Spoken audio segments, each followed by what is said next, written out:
இது ஒரு பயங்கரமான பாவம், மக்களுக்கு செய்கிற துரோகம். அடி போடு போடு போடு போடு. ஃபேக்ட் எல்லாம் எடுத்து பர்சன்டேஜ் வைஸ் புள்ளி விவரத்தோட பேசுறாரா? பிள்ளைகள் தகப்பனற்றவர்கள் ஆகிறாங்க. இது தமிழகத்துக்கு ஆரோக்கியமானது அல்ல. கண்டிப்பா. அதே இது மூக்குப்பொடி போட்டு எவ்வளவு பேர் கேன்சர் வந்திருக்கு, எவ்வளவு பேர் அனாதை ஆயிருக்காங்க, அந்த ரிப்போர்ட்டை எடுப்பாரா? எடுக்க மாட்டாரு. ஏன்னா இவரு காணிக்க வந்துருச்சு. குற்றம் செய்ய தூண்டுகிறவர்களுக்கும் அவங்க குற்றவாளிகள். மூக்குப்படி போடுகிறவரை விட மூக்குப்படி வியாபாரம் பண்ணுகிறவரை புனிதர் என்று பறைசாற்றும் மோகன்சியும் அதுக்கு உடந்த தானே, தூண்டுறாரு தானே. காசா பணமா? வாய்க்கு வந்ததை வளரணும், பின்பு மன்னிப்பு கேட்பதும் மோகன்சி லாசரஸுக்கு நியமிக்கப்பட்ட நியதி அப்படின்ற மாதிரி நடந்துக்கிட்டாரு. பல சமயங்களில் பல காலகட்டத்தில் பல பிற மதத்தவர்களை பல முறை தவறாக பேசுவதும் பின்பு மன்னிப்பு கேட்பதும் நம்ம பார்த்துருக்கோம். இன்னைக்கு கரண்டாக வேற லெவலில் பேசியிருக்காரு. அதுதான் பார்க்க போகிறோம். வாங்க வீடியோக்களை போய் பார்க்கலாம். வேதத்திற்கு எதிரான கிறிஸ்தவர்களை வறுத்து எடுக்க போறோம். வாங்க.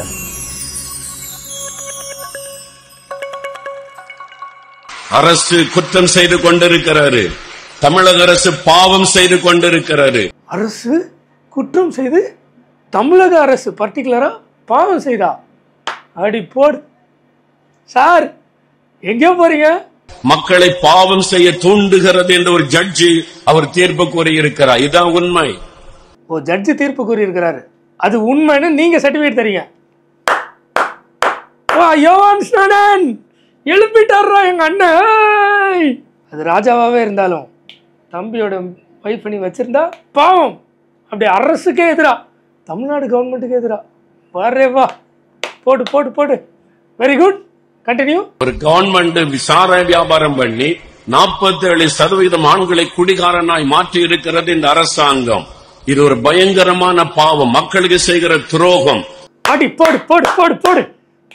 ஃபேக்ட் எல்லாம் எடுத்து பர்சன்டேஜ் வைஸ் புள்ளி விவரத்தோட பேசுறாரா? போடு போடு போடு. அப்புறம் அதனால குடும்பங்கள் பாழாகிறது. கடந்த 4 வருஷத்துல தமிழ்நாட்டில் விதவைகள் அதிகமாக இருக்கிறார்கள். இது உண்மையிலே வருத்தப்படக்கூடிய விஷயம்தான். குடி குடும்பத்தை கெடுக்கும், அதில் மாற்று கருத்தே இல்லை. நான் கண்ணால் பார்த்துருக்கேன், நான் அந்த வேதனையை அனுபவிச்சிருக்கேன். நான் எத்தனை பேர் என் முன்னாடியே குடினால இறந்துருக்காங்கன்னு தெரியும். அதனால அவங்க ஃபேமிலி எவ்வளோ பாதிக்கப்பட்டாங்கன்னு தெரியும், எல்லாமே தெரியும். ஆனால் ஒருத்தனும் அந்த குடியை பற்றி பேச மாட்டாங்க.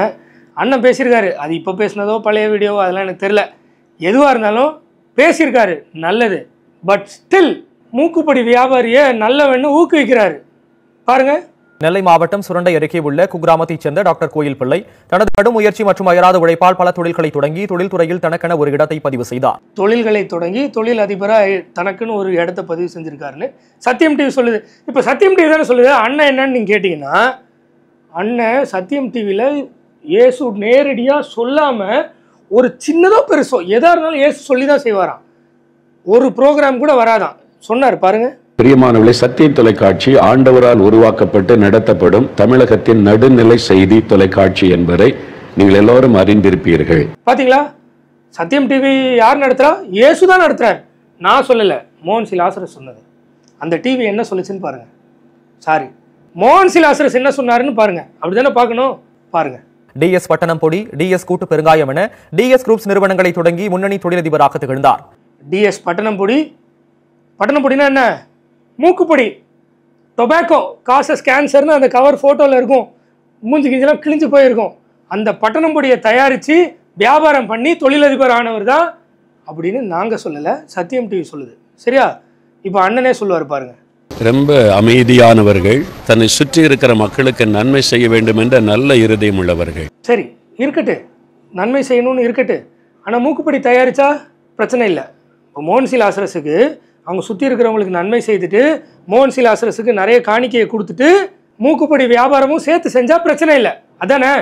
அப்படி பார்த்தா தமிழக அரசு எவ்வளோ நலத்திட்டங்கள் பண்ணுது. சரியா? கரெக்டு தானே? ஏழை மாணவர்களுக்கு இலவசமாக படிப்பு கொடுக்குது. கவர்மெண்ட் ஹாஸ்பிட்டல்ஸ் நிறைய பண்ணியிருக்காங்க. நம்ம ஓமந்தூரா, இப்போது ரீசெண்டாக கல்லாத்துப்பாலத்து பக்கத்தில் பெரிய ஹாஸ்பிட்டல் பில்ட் பண்ணியிருக்காங்க. நிறைய நல்ல விஷயங்கள் பண்ணுறாங்க. கூடவே இந்த டாஸ்மாக்கையும் அஃபிஷியலாக ரன் பண்ணிட்டு இருக்காங்க. இப்போது டிஎஸ் இவருக்கு காணிக்க குடிக்கிற நபர் நிறைய நல்ல விஷயங்கள் பண்ணிட்டு ஒரு மூக்குப்படியை தயாரித்து கேன்சர் வரக்கூடிய இது அதில் போஸ்ட் போட்டு டொபாக்கோ காசஸ் கேன்சர்னு போட்டு மக்கள்கிட்ட விநியோகம் பண்ணி அதை மார்க்கெட்டிங் பண்ணி விற்கலாம். அவர் புனிதர்.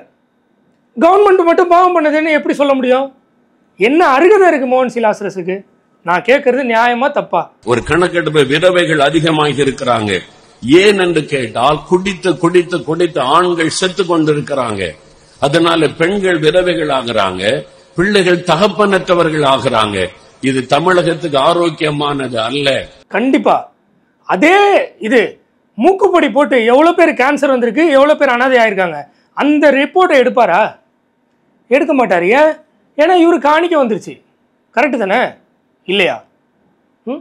இல்லை நண்பர் இல்லை ஏதோ ஒரு விதத்தில் ஒரு நபர் இவருக்கு வந்து புனிதராயிடுவார். அவர் மூக்குப்படி வியாபாரமே பண்ணாலும் இன்னொரு கவர்மெண்ட்டு பாவம் பண்ணுறவங்க ஆயிடுவாங்க டாஸ்மாக் வச்சிருக்கிறதுனால. அதனால தான் கல்வித்துறையில் ஏழை பிள்ளைகளுக்கு உதவி செய்ய வேண்டும் என்று பள்ளிக்கூடத்தை ஆரம்பித்தார்கள். ஆமாம், ஆரம்பித்தாங்க. அதே மாதிரி கவர்மெண்ட்டும் நிறைய இன்ஸ்டிடியூஷன்ஸ் நடத்திட்டு இருக்கு. கூடவே டாஸ்மாக் பண்ணுது. இவர் கூடவே மூக்குப்படி தயாரித்து விற்கிறார். மாத்திரமல்ல, ஏழை மக்களுக்கு மருத்துவ வசதி செய்வதற்காக ஆஸ்பத்திரி உண்டாக்கினார்கள். அதே மாதிரி கவர்மெண்ட்டும் பல ஆஸ்பத்திரிகள் உருவாக்கியிருக்கு. கூடவே டாஸ்மாக்கும் பண்ணுது. இவர் பண்ணியிருக்காரு, கூடவே மூக்குப்படி வியாபாரமும் பண்ணார். பாருங்க, இதை குறித்து நீதிமன்றம் இவ்வளவு தெளிவா ஒரு குற்றம் செய்தவனை விட குற்றம் செய்ய தூண்டுகிறவர்களுக்கும் அவங்க குற்றவாளிகள். மூக்குப்படி போடுகிறவரை விட மூக்குப்படி வியாபாரம் பண்ணுகிறவரை புனிதர் என்று பறைசாற்றும் மோகன்சியும் அதுக்கு உடந்த தானே, தூண்டுறாரு தானே, இல்லையா? இல்லைன்னுவீங்களா? இல்லை இவர் அந்த கவர்மெண்ட்டுக்கு பேசினார், இந்த கவர்மெண்ட்டுக்கு இல்லைன்னா இந்த கவர்மெண்ட்டு டாஸ்மாக் இதெல்லாம் பண்ணலைன்னுவீங்களா? இல்லை என்ன சொல்லுவீங்க? இந்த மோகன்சி நபரை பின்பற்றுகிற இல்லை வேத வாக்காக எடுத்துகிட்டு ஃபாலோ பண்ணுற மக்கள் நீங்கள் என்ன நினைப்பீங்க, என்னன்னு சொல்லுவீங்க? நாங்கள் என்ன நினைக்கிறோம் அதை எங்களுக்கு சொல்லிக் கொடுங்க, எங்களுக்கு புரியல. அப்ப மதுபானத்தினால இவ்வளவு குற்றம் பெருக காரணமா இருக்கிற அரசாங்கம் குற்றவாளி என்பதாக நீதிபதி தீர்ப்பு சொல்லி இருக்கிறார். ஏன் நீங்க பொறுப்பெடுக்க கூடாது? இனிமே நாங்க உங்களை கேள்வி கேட்போம், கீழே பார்த்தா அதுக்கு விளக்கம் கேட்போம் என்றெல்லாம் எழுதியிருக்கிறார். தினத்தந்தி பேப்பர்ல நேற்றைக்கு முந்தைய தினம் வந்த ஜட்ஜ்மெண்டினுடைய ஒரு காப்பி இது. அதே தினத்தந்தி பேப்பர்ல கொரோனாக்கு அப்புறம் மூக்குப்படி வியாபாரம் நின்றுடுச்சு, இப்போ மூக்குப்படி வியாபாரம் பண்ண ஆரம்பிச்சாங்கன்னு பொட்டிக்கடை வாசல்ல அவ்வளோ தூரத்துக்கு கியூவில் நின்னாங்கன்னு நியூஸ் போட்டாங்க. அந்த நியூஸ் எடுத்து பேசுவாரா? ஏன்? வரும்படி வந்துருச்சுன்னா. வரும்படியை பற்றி நாங்கள் சொல்லலை, இவருடைய ஃப்ரெண்டு அகஸ்டின் ஜெயக்குமார் சொன்னார். மூக்குப்படி வரும்படி வந்துருச்சுன்னா என்ன வேணா எவன் வேணா பேசுவான், ஆனால் அப்படி இல்லை அப்படின்னு நெஞ்சு நிமித்திட்டு பேரை மட்டும் சொல்லாமல் பேசினார். அந்த வீடியோ லிங்க் டிஸ்கிரிப்ஷனில் கொடுக்குறேன் பாருங்கள். இப்போது நாங்கள் கேட்குற கேள்வி ஒன்றே ஒன்று தான். மூக்குப்படி வியாபாரம் சரியா தவறா? அதில் வர பணம் நல்லதா கெட்டதா? அதை நீங்கள் வாங்குவீங்க, அவரை நல்லவர்னு சொல்லுவீங்க. ஆனால் கவர்மெண்ட்டு நல்லதும் செய்யுது, ஒரு சில தேவையில்லாத விஷயங்களும் செய்யுது. அது வந்து டிபேட்டபிள் டாபிக். என்னுடைய பர்சனல் ஒப்பீனியன், டாஸ்மாக் 100% இருக்கக்கூடாது, தவறு. அதனால ஏகப்பட்ட குடும்பங்கள் கெட்டு அழியுது, கொடூரமான விளைவுகள் நான் பார்த்துருக்கேன். எனக்கும் அது இருக்கக்கூடாதுன்னு நினைக்கிறேன், சரியா? ஆனால் மோகன் லாசரஸ் என்ன நினைக்கிறார்? மூக்குப்படி வியாபாரத்தை இன்னைக்கு வரைக்கும் நிப்பாட்ட முடியல.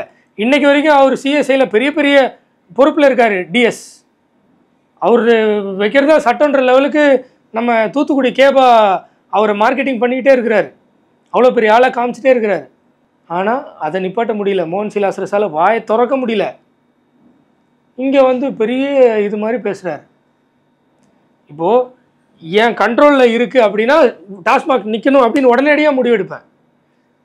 இப்போ டாஸ்மாக் நம்ம கண்ட்ரோலில் இல்லை, வாய்ஸ் அவுட் பண்ணணும், மோகன்சி பண்ணியிருக்காரு, சூப்பர்.